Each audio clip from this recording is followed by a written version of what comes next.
اوکی، کوشر دارم میگم. برداشت دوم، یادتونه که گفتم من تا تجهیزاتم کامل نباشه نمیام.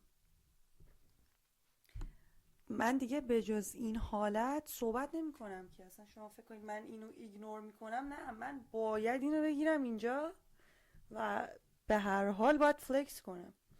و اگر که روزی یک ویدیو نگرفتم و آپلود نکردم روی یوتیوب، شما حق دارید که به من هیت بدید، به خاطر اینکه من باید پول این هزینه‌ای که کردم و در بیارم.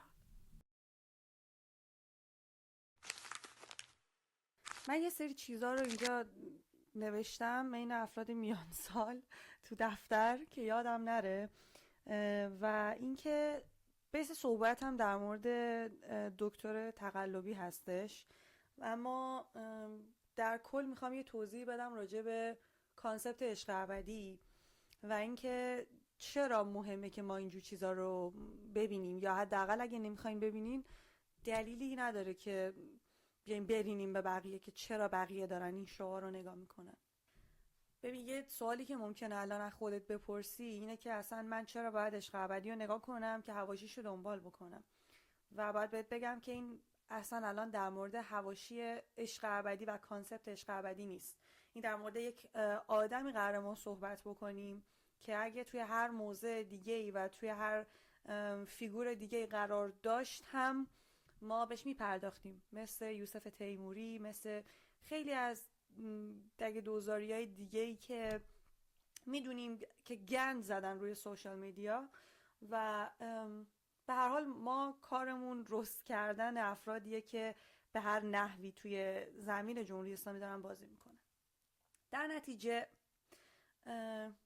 جدا از این که عشق ابدی برای من یه برنامه‌ای نیست که من واقعا حال بکنم با کانسپتش، برای خیلی از ماها مطمئنا عشق ابدی یه حالتیه که شما در واقع به دید روانشناسی بهش نگاه میکنی، به دید جامعه شناسی بهش نگاه میکنی، به این دید که آدمایی که تو جامعه منن اصلا با چه طرز فکرایین، چه مدلی لباس میپوشن، چه مدلی برخورد میکنن. و خب به هر حال اون یه جامعه کوچیکیه از یک جامعه کلی که ما هستیم. نمیدونم چجوری بگم، یه طیف کوچیکی از جامعه‌ای که ما توش هستیم و خیلی حالا انتخابشون درست نبوده شاید تو همه افرادشون به عنوان یک نمادی از جامعه، اما فکر میکنم منظورم رو میگیرین که چیه. و چیزی که من از این برنامه فهمیدم و حتی از کامنت هایی که به این برنامه داده میشه فهمیدم اینه که این بود که به شدت آدم های زنستیزی هستیم ما، به شدت. و مسخره ترین بخشش برای من این بود که کسایی که اونجا هستن که خودشون رو فمینیست خطاب میکنن، در صورتی که کاملا اصلا مرد سالارن یا اصلا نمیدونن فمینیسم چی هست. و نمیخوام به طور خیلی اسپسیفیک در مورد این قضیه الان صحبت بکنم، چون من خودم هم نمیتونم ادعای فمینیست بودن بکنم وقتی که از فحشای جنسیتی استفاده میکنم. اصلا وارد اون بحث فعلا الان نمیخوام بشم. یکی از دلایلی که من میگم آقا اصلا نمیشه به کانسپت اینکه چقدر این برنامه زن ستیزی پرداخت، به خاطر اینکه توی هر لحظه، توی هر اپیزود و توی هر سکانس داشت این قضیه پیش میومد و اتفاق میافتاد و واقعا نمیشه به تک تک جمله ها پرداخت و به طور کلی میشه گفت که این برنامه آقا یک نماد خیلی بزرگی از زن ستیزی بود. و کی خیلی بیشتر آب و تاب میداد به این قضیه؟ به نظر من هاست برنامه، مجری برنامه، خانم پرستو صالحی به عنوان فعال سیاسی، که هر چیزی راجع به فعالای سیاسی ما بخوایم بگیم توی این حوزه کلا توف سربالاست. در نتیجه من تا این لحظه دهنمو میبندم و فقط میخوام در مورد این صحبت بکنم که شما باید اینو در نظر بگیری که یک سری آدم ها اگر که اسم و رسمی هم دارن به این معنی نیست که همه چیشون خوبه و تکمیله. من خودم به شخصم همه چیم خوب و تکمیل نیست و متاسفانه این صحبت ها وقتی زده میشه از دهن یک آدم معتبر بیرون میاد، خیلی جلوه عادی به خودش میگیره. یعنی زمانی که پرستو صالحی دست میزنه برای پژمان، وقتی که پژمان در مورد قفل و کلید و این کس و شعرها صحبت میکنه، مردم تو ذهنشون این میره که خب اوکی، پرستو صالحی تاییدش کرد پس اوکیه. میدونی چی دارم بهت میگم؟ در صورتی که اوکی نیست. و یا مثلا اون قسمتی که شاهین اومد خیانت کرد، رسما خیانت کرده، نه به 1 نفر، به 2 نفر. حالا به یکی شدت خیانتش خیلی بیشتر بوده، تاثیرگذارتر بوده، و اون یکی کمتر بوده و شاید حتی چون فیک بوده اهمیتی هم به احساسات اون آدم نداده، به حال توی بازی کوتاه بوده و مسابقه بوده و بلا بلا بلا. ولی واقعا به 1 نفر حداقل خیانت شده توی رابطه شاهیز. و مسئله اینه که پرستو صالحی میاد و دست میزنه براشون و میگه که آره شما واقعا بالغید و با چه لقی، یارو رسما خیانت کرده و تو داری انگار ساپورت میکنی همچین مسئله ایو. برای همین میگم که خوبه ما این شوها رو ببینیم که بفهمیم واقعا با کیا طرفیم. شاید من قبل از دیدن این وجهه پرستو صالحی گارد کمتری روش داشتم. حالا یک سری گاردهای شخصی دارم به خاطر چیزهایی که میدونم، اما به طور کلی شاید اونقدر این آدم اذیتم نمی‌کرد یا مشکلی باهاش نداشتم، که بعد این شو متوجه شدم که اوه چقدر بیشتر راه داره که تو با یه سری آدما واقعا بد شی، به خاطر اینکه اصلا حرفاشون با رفتارشون نمیخونه. یعنی مشکل داشتن با جمهوری اسلامی یک مبارزه به شدت عیانه در مقابل زن ستیزی. یعنی ما شعارمون رسما اینه که زن، زندگی، آزادی، و تو تمام این شعار رو، تک تک کلمات این شعار رو داری با رفتارت میبری زیر سوال. اجازه بدید من عصبی شدم یه ذره. میدونی چی میگم؟ در نتیجه اولین کسی که من نمیتونستم توی این برنامه همچین چیزی ازش بپذیرم ایشونه قطعا. پرستو صالحی رو بذاریم کنار. مشکل اصلی من و دلیل این که مثلا دارم این ویدیو رو ریکورد میکنم آقای دکتر تقلبی پژمان هستش، که من فکر میکنم که از اونجایی که دکتر بودنت خیلی تقلبیه، احتمالاً اسمت هم تقلبیه. یعنی بعید میدونم اسمت حتی پژمان باشه. الان اصلا اسم شناسنامه‌شو بیاریم احتمالاً علی اصغری چیزیه، چون It's okay. فکر میکنم اگر که بچه‌ای به اسم پژمان 40 سال پیش آورده بودن و اینقدر درایت داشتن که اسم پژمان رو بچه‌شون بذارن، احتمالاً یه ذره طرز فکرای کمتر اسلامی هم داشتن. نمیدونم یعنی تو ذهنم اینا با هم دیگه مچ میشه. چون پوفیوز مادر جنده، تو اول اینکه تمام شو همش همیشه در مورد این مسائل صحبت میکرد که زنها یه جاهایی که میرن باید یه لباسای پوشیده بپوشن، نمیدونم باید برا مردشون کار بکنن، غذا درست کنن و فلان و اینا، که ماهرخ و از یه، حالا به گفته خودش، یه رپر جنگی که رفتارهای مردونه داشت، همه اینا به گفته خودش و حالا خیلی جنگی بود و فلان و اینا، ماهرخ رو تبدیل کردی به پیشخدمت. ماهرخ اونجا همش داشت سینی میگرفت دستش، قهوه میبرد میآورد، غذا میبرد میآورد. و من واقعا این مسئله برام عجیب بود که یک آدم سمی چقدر میتونه توی یک سری موارد تأثیر بذاره روی طرف مقابلش. من اصلا کار ندارم که شخصیت ماهرخ از نظر شما خوبه یا بده، اصلا پوینت حرفم این نیست. بحث تأثیر گذاشتنه توی حتی یک مدت کوتاه روی یه آدم دیگه. حالا هر دلیلی میتونه داشته باشه، منفعت شخصی باشه، جلب کردن نظر اون آدم برای اینکه اون آدم شما رو بیشتر بخواد، هر چی، این آدم تونسته این تأثیر رو روش بذاره. و به نظر من این وحشتناک بود که هر کسی که بره سمت این آدم و بخواد نظرش رو جلب بکنه باید رسما تبدیل به خدمتکار بشه. یعنی اینا جزئی از زنانگی نیست واقعا. زن دومش هم که علی بود دیگه. وقتی که علی تو مسابقه بود همش براش غذا درست میکرد و میبرد و میآورد که اصلا این کاملا مشهود بود برای ما که زمانی که علی حذف شد دیگه هیچکی نبود سرویس بده به پژمان جان. باز همه اینا اونقدر برای من فاجعه نبود که من بخوام بیام راجبش صحبت بکنم، به اندازه کافی داشت در موردش صحبت میشد. من دوست داشتم کانتنتم رو اختصاص بدم به عشق ابدی و اینا. زمانی برای من این قضیه خیلی جدی تر شد که حواشی به بیرون از برنامه کشیده شد و اگه که برنامه رو ندیدین هیچ وقت و علاقه ندارین راجبش بدونین، به نظرم بهتره که از این قسمت به بعد ویدیو رو ببینید. ایشون ببین، بذار من همین الان تو پرانتز اینو بگم، من اصلا کار ندارم که این آدم خطاب به چه کسی این حرفا رو زده، به خاطر اینکه من آلردی شاید خودم با اون شخصی که خطاب قرار گرفته، خطاب داده شده، مشکل داشته باشم یا حال نکنم با کرکترش، ولی این اصلا دلیل نمیشه که چیزی از کسشر بودن حرفی که ایشون به اون آدم زده کم بکنه. و به نظر من فارغ از این که اصلا اون شخصی که راجبش حرف زده شده کی بوده، این حرفایی که پژمان زده انقدر فاجعه‌ان که حتی بدون آوردن اسم اون شخص هم باید صحبت بشه در موردشون و باید بهشون پرداخته بشه. حالا ویدیوشو براتون میذارم اگر که خواستید ببینید. یه اتفاق خیلی عجیبم داره میفته، اینه که من خیلی ناراحتم از بابت وجود جمهوری اسلامی که نمیتونه جلوی امثال تو رو بگیرن.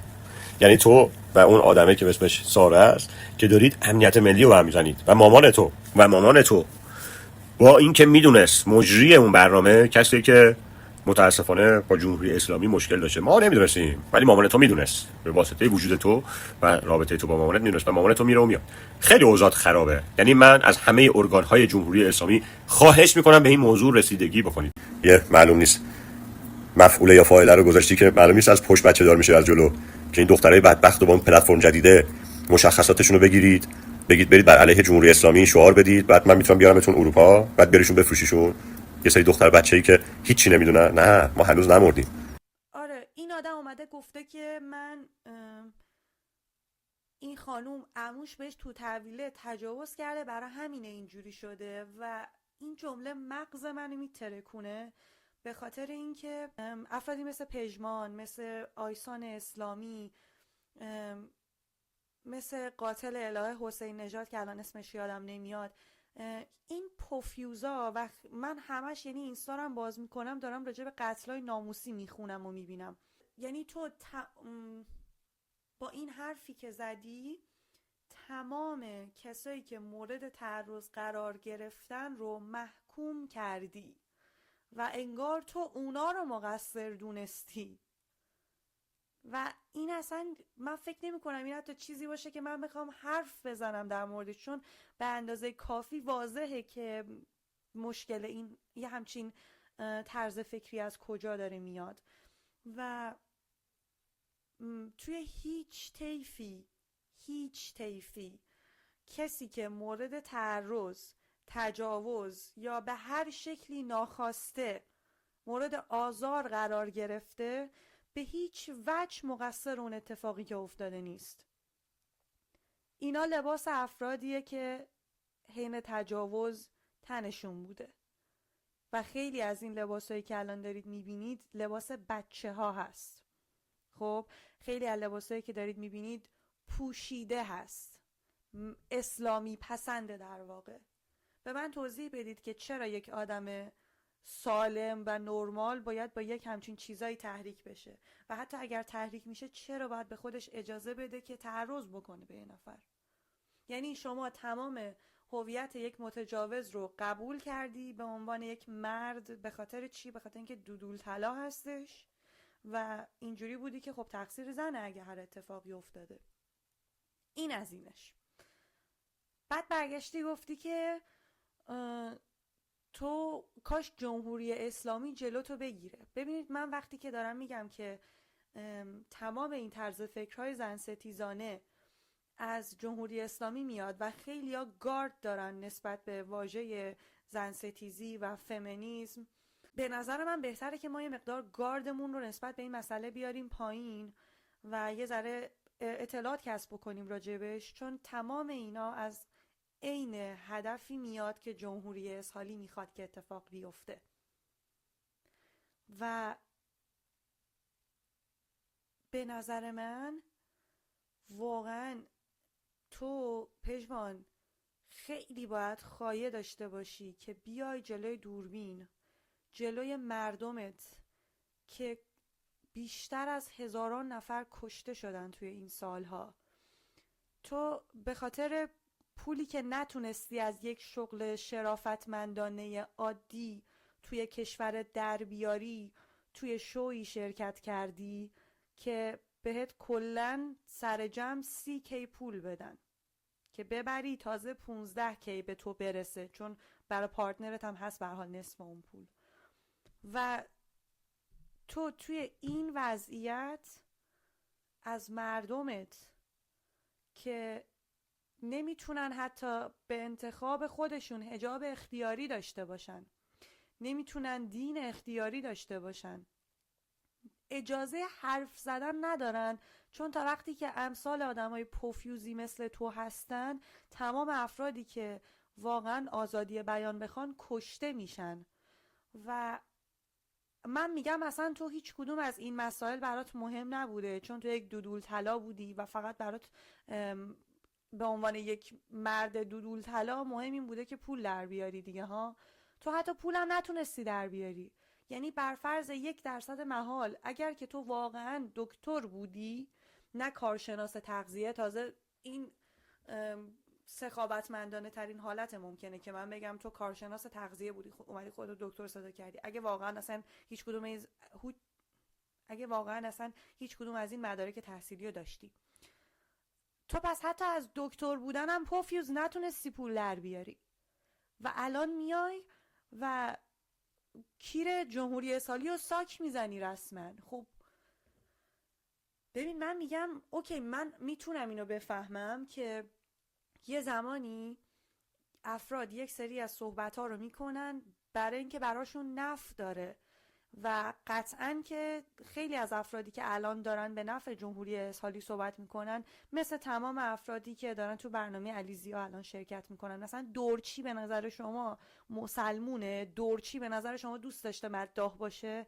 نه، قطعا اومده یه سری چیزا رو گفته که کون خودش رو سیو بکنه، اومده یه سری چیزا رو گفته که مشکلات کمتری تو جامعه براش پیش بیاد و به هر نحوی جمهوری اسحاقی در واقع دست از سرش برداره. من سوالم اینه که ارزششو داره؟ یعنی هر کس انقدر خودخواه باشه و به فکر خودش باشه که برای یه ذره منفعت، حالا نمیدونم پولی بهتون بدن، وعده‌ای بهتون بدن، قرار بوده دستگیرتون بکنن، نکردن اگر که شما اون حرفا رو میزدین. چون به هر حال بیاین با هم دیگه صادق باشیم دیگه، منم این مسائل رو گذروندم. یعنی منم زمانی که پیجام میخواستن ازم بگیرن، قطعا بهم پیشنهاد همکاری داده شده و میدونستن که من کله خرتر از اونیم که 1% حتی بخوام باشون همکاری بکنم. برای همین با هم لج افتادن، چون فهمیدن که مسجد واقعا جای گوزیدن نیست برای من یه نفر. ولی شما رو خریدن به هر قیمتی و این آیا میارزه به خون بچه های ما؟ یعنی الان بیشتر از 2 ساله که مردم دارن میگن آقا از میهن خرید نکنید، که من تازه به نظر من این قضیه خیلی تاثیر آنچنانی نداره، به خاطر اینکه بیشترین فروش این محصولات از صادرات و از زیر مجموعه هایی که دارن که حتی به اسم میهن نیست، به اسم شرکت های دیگه ثبت شده و نمیشه واقعا از هیچ کدومشون خرید نکرد. تقریبا یه چیز غیر ممکنه، چون خیلی اون زیر شاخه ها در واقع زیادن. و اگه ما میگیم آقا تبلیغ اسنپ نکنن اینفلوئنسرها، بلاگرها، اگه میگیم که از میهن خرید نکنن، اگه میگیم کارایی از این قبیل انجام بدن، خب ما هم نباید نون توی خون مردممون بزنیم. از این همکاری عیان‌تر نمیتونه وجود داشته باشه و جمهوری اسحاقی دقیقاً اینو متوجه شده که چقدر تاثیر اینفلوئنسرها روی مردم زیاده و دیگه اصلا رو مردم تمرکز نداره. میره اینفلوئنسر رو میخره به خاطر اینکه اون تریبون داره و میدونه که دیگه هیچ کس حتی تلویزیون رو نگاه نمیکنه، در نتیجه مجبور نفوذ بکنه تو سوشال میدیا و این حرفا رو از دهن کسایی ما معمولا میشنویم که حتی انتظار نمیره ازشون که یک روزی بیان یه همچین حرفایی رو بزنن. یعنی من به شخص خودم بعد از جنگ تازه فهمیدم که چقدر از اینفلوئنسرها که من خودم فالوشون داشتم و خریدن. یعنی شما اگه تو هالیوود بودین میگفتن شما روحتون رو فروختین، انقدر شما بی‌وجدانین، شما روحتون رو به جمهوری اسلامی فروختین.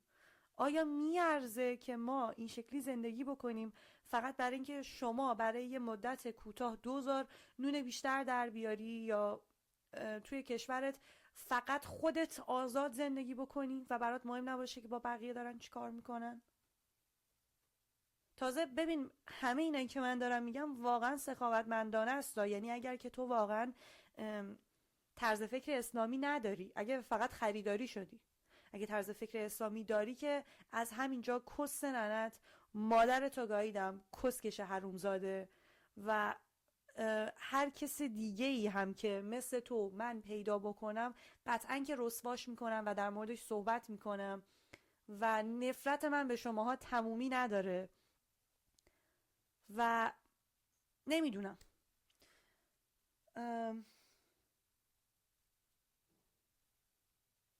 نمیدونم و از طرفی همه این مسائل برای من میدونی کجا خیلی عجیب میشه؟ همه این مسائل برای من جایی عجیب میشه که من بگم آقا پژمان رو خریدن، اوکی، زمانی که جنگ بود من استوریای تک تک اینا رو دنبال میکردم، خدا رو شکر فالوشون نکردم، یکی مثل پژمان و اینا رو من هیچ وقت فالو نکردم اما استوریاشون همیشه دنبال میکردم به خاطر حواشی عشق ابدی قطعا. برای من فانه بچه، اگه شما مشکل دارید شما میتونید نگاه نکنید، من دلایلم بهتون توضیح دادم که چرا برام جالبه اینجور داستانا رو ببینم.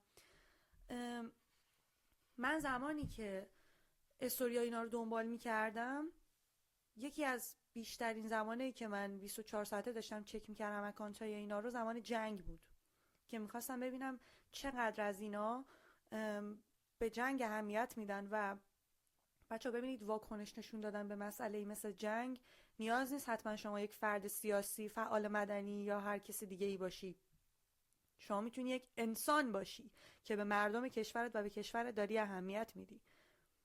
اینا هیچ کدومشون به جنگ هیچ واکنشی نشون ندادن، حتی یک نفرشون بجز سیاوش.